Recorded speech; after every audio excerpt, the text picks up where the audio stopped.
Good morning student. आज हम class 8th की साइंस में आज लेसन 2 देख रहे हैं। ये माइक्रो ऑर्गेनिज्म ये पार्ट था, अर्थात हम सूक्ष्म जीव जिसे बोलते हैं। तो इसमें आज हम चर्चा कर रहे हैं जो सूक्ष्म जीव हैं, ये माइक्रो जो ऑर्गेनिज्म हैं, ये रहते कहाँ हैं। कि लीव्स की बात आ रही है, ये कहाँ रहते हैं।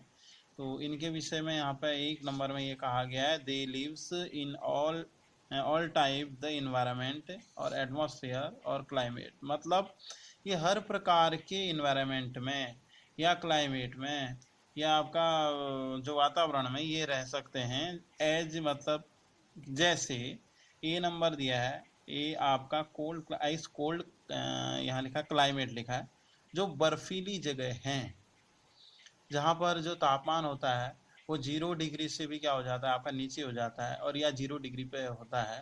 तो ऐसी जगह पर भी ये सूक्ष्म जीवधारी ये रह सकते हैं आपका।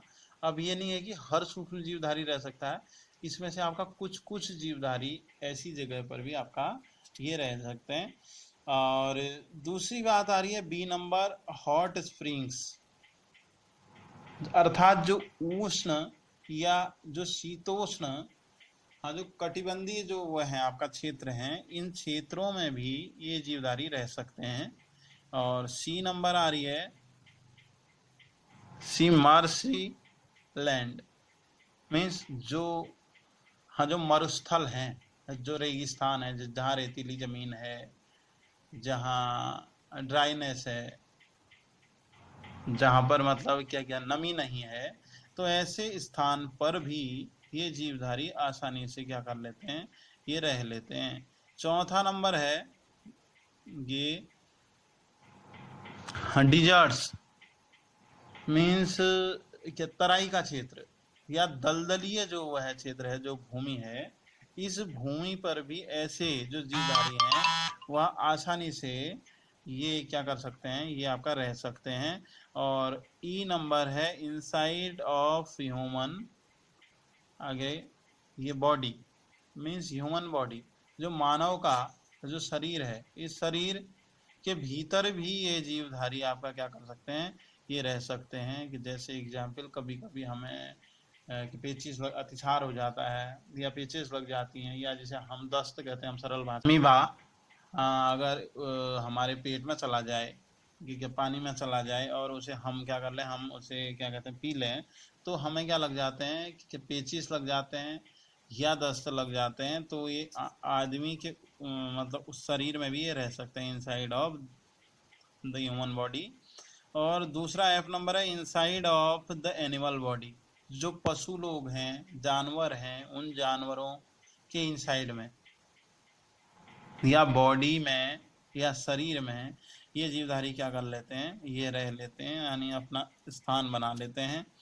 और फिर इसके बाद जो लास्ट है, इसमें मतलब जो वाटर है, मीन जो पानी है, जो एयर है, मीन्स वायु है, और मिट्टी है, जो सॉइल है, उस सारी उन चीज़ों में भी ये जीवधारी क्या कर सकते हैं, ये रह सकते हैं। अब अगला जो टॉपिक आ रहा है वो आ रहा है क्या, micro organism and us, means जो सूक्ष्म जीव और हम माने इस मानव से लिया गया है कि हमारी मतलब इस जीवन में ये सूक्ष्म जीवों का रोल क्या है। इनका रोल अच्छा ही अच्छा है, या इनका रोल ज्यादा बुरा है, या अच्छा भी है और इनका रोल वो भी है, बुराई भी। Micro organism play an important role in our lifes, means हमारी इस जिंदगी में जो सूक्ष्म जीवधारी हैं, इनका एक महत्वपूर्ण रोल है या भूमिका है। एक मतलब 1 नंबर की क्या है भूमिका, कि सम ऑफ देम हार्मफुल, क्योंकि इनमें से जो सारे जीवधारी हैं, ये सूक्ष्म जीव हैं, इनमें से कुछ जीव हानिकारक होते हैं, जो कि हार्मफुल होते हैं। और दूसरा है आपका कि सम ऑफ देम द बेनिफिशियल, और कुछ जीवधारी क्या होते हैं, ये लाभदायक भी होते हैं। जैसे दूध में कि दही में जो होता है आपका कि जीवाणु होता है, जो बैक्टीरिया होता है, वो हम लोगों के लिए, स्वास्थ्य के लिए क्या होते हैं कि लाभदायक होते हैं, हमारी हेल्थ के लिए वो बेनिफिशियल हैं। तो इस प्रकार से ये बेनिफिशियल भी हैं और हार्मफुल भी हैं बच्चों। ठीक है, आज हमने ये दो टॉपिक देखे और शेष इसके के बाद जो है वो देखेंगे हम कल को। तो इसी के साथ इस वीडियो को आज समाप्त करते हैं। Okay, thanks.